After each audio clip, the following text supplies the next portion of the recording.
Queen Elizabeth II was the longest reigning monarch of all time, and her brooches are among the most stunning pieces on the planet, with everything from huge, flawless diamonds to magnificent rubies, sapphires, and pearls. Apart from their stunning value and beauty, they're laden with incredible history and romantic stories. Queen Elizabeth's brooches are believed to be worth an astounding amount. Pieces like the Cullinan III and IV brooch and Williamson Pink Diamond are not only of extremely high value but also have special backgrounds behind them. So what about some of her most extraordinary brooches she was gracing for almost all state banquets and official visits? Here's everything to know about Her Majesty's collection. We will start from the most expensive pieces to the most romantic and sentimental ones. Number 10. The Cullinan III and IV Brooch.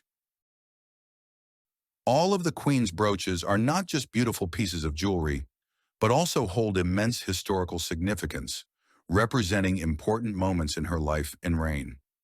And this one is indeed a remarkable piece of craftsmanship.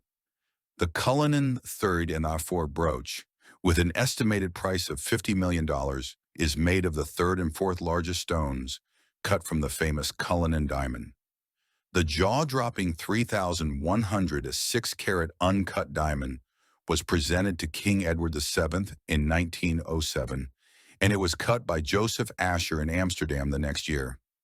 The two largest stones cut from the diamond are set in the sovereign's scepter and the imperial state crown, the pear-shaped 94.4-carat Cullinan III and the square-cut 63-carat Cullinan IV were presented to Queen Mary by the government in 1910. The brooch itself was commissioned by Queen Mary, who hired Carrington and Company to make a platinum brooch setting for the stones. When in 1953 Queen Mary bequeathed the diamond clip to Elizabeth, her 27-year-old granddaughter was about to become the queen. Though the offering of fine jewelry is a queenly tradition, it is clear this heirloom was a gift of love.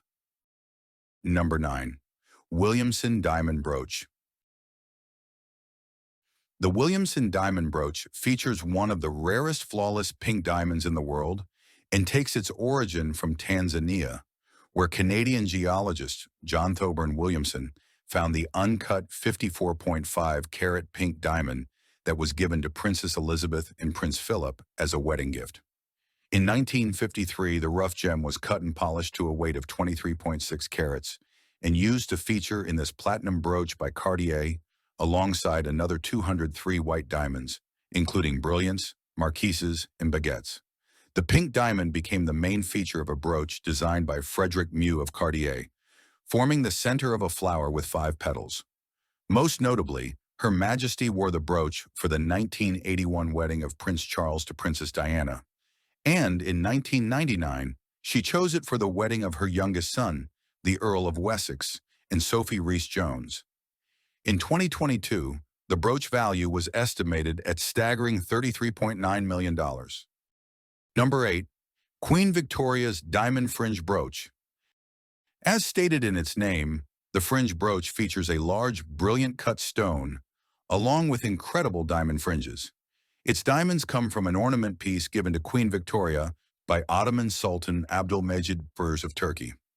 Queen Victoria had partially dismantled the ornament in 1870 to set a selection of the diamonds into her small diamond crown.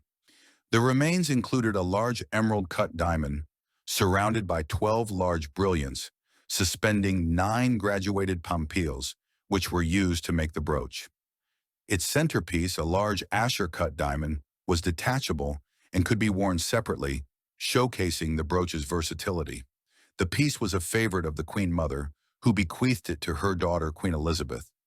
Reportedly, she has worn it on several occasions, including the state banquet for the President of Turkey, Abdullah Gül, held at Buckingham Palace in 2011. Number 7. Queen Mary's Lover's Knot Brooch. Not to be confused with the other bow pieces, the Lover's Knot Brooch is another piece inherited from Queen Mary. It's the largest bow brooch owned by the Queen, made of paved diamonds. Queen Mary bought the brooch from Gerard in 1932, and it became one of 6 bow brooches she owed. The brooch features brilliant cut diamonds set in silver and gold tied in a lover's knot. The scalloped ribbon has joints on each of the tails to allow the ends to move. Queen Elizabeth wore the brooch at Princess Margaret's wedding in 1960 and at Prince William and Kate Middleton's wedding in 2011. The choice of donning a piece for weddings indeed has a reason. The name Lover's Knot marks the occasion and has a special meaning. Queen Mary also passed down her Lover's Knot tiara, which is part of the same collection. The tiara is now a favorite of Catherine, Princess of Wales. Number 6. The Cambridge Emerald Cluster Brooch. Along with her usual pearl earrings and necklace, the Queen often wore her brooch from the Cambridge Emerald Suite. But the origin of emeralds is quite unique. The story begins in 1818, when King George III's son, Adolphus, Duke of Cambridge, married Princess Augusta of Hesse. While they were visiting Frankfurt, a state lottery was held in aid of charity. The Duchess bought a few tickets and won a small box containing some 40 graduated cabochon emeralds. Back in England, she used some of them to make a pair of drop earrings and a necklace with 5 pendant stones. The Duchess had some of the stones made into a necklace, probably in the 1820s, which she gave to her daughter, Princess Mary Adelaide, in 1857, and some were used for a cluster brooch. The round cabochon emerald is surrounded by 2 rows of large diamonds and a line of smaller diamonds between, with a pear-shaped emerald pendant that can be detached. Queen Elizabeth II was wearing the amazing brooches often and mostly with the pendant attached, but occasionally she was making appearance without the pendant.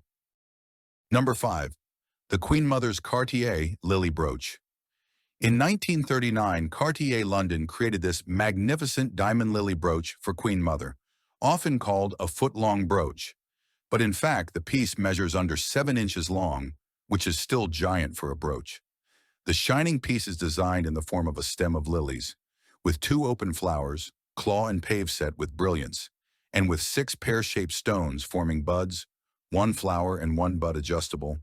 The detachable articulated stem originally divisible into 2 clips.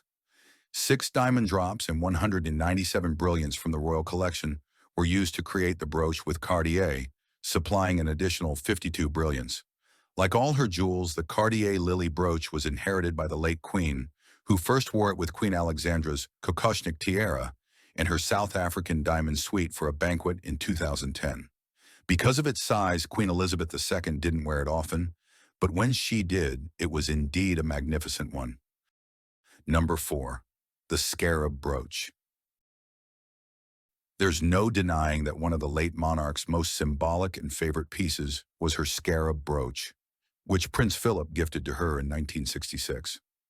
After recognizing Andrew Grimma for raising the international reputation of modern British jewelry in the mid-60s, Philip bought the Scarab Brooch from the jeweler's collection, featuring a carved ruby in its center that's designed to resemble an Egyptian scarab. The Scarab Brooch features over 20 carats of cabochon rubies, which are often associated with love, passion, courage, and raw emotion. The stones are placed on a magnificent yellow gold setting, which makes the piece one of a kind. Queen Elizabeth II wore the piece on many occasions, including at the start of her Golden Jubilee tour in Falmouth in 2002, for her televised Christmas message in December 2007, and during a state visit to Slovenia in 2008. Number 3. The Nizam of Hyderabad Rose Brooches. The brooch was originally the central element of a diamond floral tiara. The tiara and its coordinating necklace, both worn by the Queen at the Royal Variety performance in 1952, were wedding gifts from the Nizam of Hyderabad. The tiara was versatile from the start. The central floral element could be removed and worn as a brooch, as could 2 smaller floral sections on each side of the piece. The tiara itself was dismantled in the 1970s, and the diamonds were used in the construction of the new Burmese ruby tiara. But the Queen has continued to wear all 3 of the rose brooches. She has especially chosen the largest rose brooch to wear frequently for royal engagements. Meanwhile, the Nizam of Hyderabad necklace has been worn by Catherine, Princess of Wales, on various occasions. Number 2.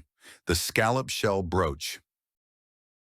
This sea life-inspired brooch was once owned by the Queen Mother and is officially called the Cordell-Thompson Scallop-shell Brooch. Made in 1919, it was left to Queen Elizabeth, wife of George VI, in 1944 by Cordell-Thompson's sister, Winifred Hope Thompson. The shape, as you may have guessed, represents a scallop shell and features pavie-set diamonds around a single pearl. The intriguing sea life piece was designed in London by the Goldsmiths and Silversmiths Company. The Queen Mother wore it often, most notably during her 100th birthday celebrations in 2000. It was then passed down to the late Queen, who wore the brooch to the wedding of Zara and Mike Tyndall at Canongate Kirk in Edinburgh, Scotland, on July 30th, 2011. Number 1. The Flame-Lily Brooch. The Queen's sentimental first brooch as monarch was always close to her heart, the Flame-Lily Brooch. This piece has a heartwarming story, which is probably why it's one of the Queen's most frequently worn pieces of jewelry. It takes the form of a flame lily, the national flower of Zimbabwe, and was given to Princess Elizabeth as a 21st birthday present by school children of the country in 1947. In 1952, as she was set to embark on her Commonwealth tour, she wore the brooch on her return to London from Kenya following the death of her father, King George VI, and on several other occasions near the time of her father's death. Over the years, the brooch has remained a firm favorite, with the Queen wearing it on many grand occasions. From her Christmas speech in 2011 to Royal Ascot in 2017, it's clear this piece of jewelry is always close to her heart. And the last brooch out of our top 10 we want to feature is the most sentimental to us. We wonder if you share the same opinion. Let's see. Centenary Rose Brooch. Creating your own piece of jewelry makes wearing it even more special. This is why the Queen's Centenary Rose Brooch is so sentimental, as she designed it herself as a 100th birthday present for the Queen Mother. The brooch features an intricate hand-painted Queen Elizabeth grandiflora rose on rock crystal with 100 diamonds framing it. The Queen notably wore this brooch for her 2002 Christmas broadcast, the very same year her mother passed. While we were reading all the stories and descriptions of the late Queen's brooch collection and choosing our top 10, we made a conclusion that all of them have unique features and sentiments. A gift of recognition, a gift of loyalty, and what's more important, a gift of love. We are grateful you have watched the video till the end. Write down your thoughts about the brooch you like most of all, and why. Give us some ideas for future stories. Do you like to listen to royal jewels or private collections? We value your thoughts. Don't forget to subscribe to see our upcoming content about famous tiaras and the most expensive jewels. Have a nice day.